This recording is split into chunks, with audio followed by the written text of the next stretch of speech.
大家好，中医认为肺为焦脏，咳嗽是肺系疾病的信号。一旦外邪入侵或者脏腑功能失调，肺气上逆就会引发咳嗽。一般主要有风寒、风热、风燥、痰湿等类型。今天我们就来分享一个可以改善干咳无痰引起的咳嗽，这就是按揉列缺穴。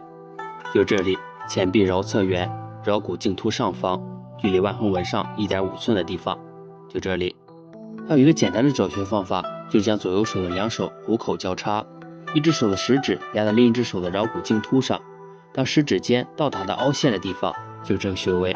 用手摸一摸，能够感觉到这是在两根筋之间的凹陷处。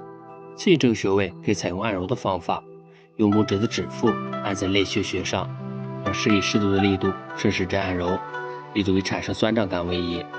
列缺穴是在手太阴肺经上，春天风邪当令，外界的风、寒、热容易侵犯人体，风邪通过口鼻进入肺系，导致肺气宣发受阻，气机至于咽喉，容易引发喉咙干痒。这个时候就可以试一试列缺。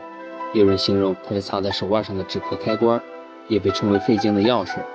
列缺不仅是肺经的穴位，还是八脉交汇穴之一，同于任脉。任脉循行于人体的前中线，经过咽喉，所以说列缺能够一穴调两脉，既能疏通肺经气机，又能通过任脉直接作用于咽喉。列缺这个穴位的名字也蕴含着古人对于天地人体关系的深邃理解。裂有裂开、分开、陈列的意思，缺本来是指器物的缺口、破损，也指天空的缝隙。列缺当桡侧腕屈肌腱与拇长展肌腱之间形成的凹陷处，恰似两筋裂开或者分开的地方。